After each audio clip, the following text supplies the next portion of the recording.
உங்களுக்கு பிடிச்ச favourite food sweets சாப்பிட்டாலும் தொப்பை போடக்கூடாதுன்னு நினைக்கிறீங்களா? அதுக்கு உங்ககிட்ட இப்படி ஒரு வாட்டர் கேன் இருந்தாலே போதும். இதை வச்சு நான் பண்ணுற இந்த 5 ஒர்க் அவுட்டை நீங்கள் ரெகுலராக ஃபாலோ பண்ணாலே போதும்.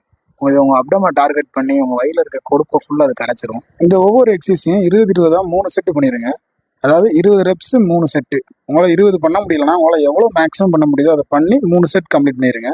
இந்த ஒர்க் அவுட் நம்ம ஃபாலோ பண்ணுறது மூலயமா சூர்யா மாதிரி 6 பேக் வைக்க முடியலனாலும் நம்ம தளபதி மாதிரி ஃப்ளாட் அண்ட் ஃபிட்டான பாடி மெயின்டைன் பண்ணலாம்.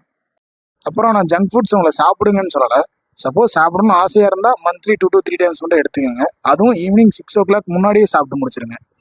நானும் பிரியாணி பரோட்டா ஸ்வீட்ஸ்லாம் சாப்பிடுவேன். பட் ரொம்ப ரொம்ப லிமிட்டடாக மட்டும் எடுத்துப்பேன். குவான்டிட்டி கம்மியாக மந்த்லி ஒரு 2 to 3 டைம்ஸ் மட்டும் தான் எடுத்துப்பேன். அதை விட அதிகமாக ஒர்க் அவுட் பண்ணி பாடி வெயிட் ஏறாமலும் பார்த்துப்பேன். நீங்களும் உங்களுக்கு பிடிச்ச ஃபுட்டை அளவாக எடுத்துக்கிட்டு ஒர்க் அவுட் அதிகமாக பண்ணி உடம்ப ஃபிட்டாக பார்த்துக்கோங்க. இந்த மாதிரியான யூஸ்ஃபுல் ஃபிட்னஸ் வீடியோ பார்க்குறதுக்கு நம்ம சேனலை சப்ஸ்கிரைப் பண்ணி சப்போர்ட் பண்ணுங்கள். தேங்க்யூ.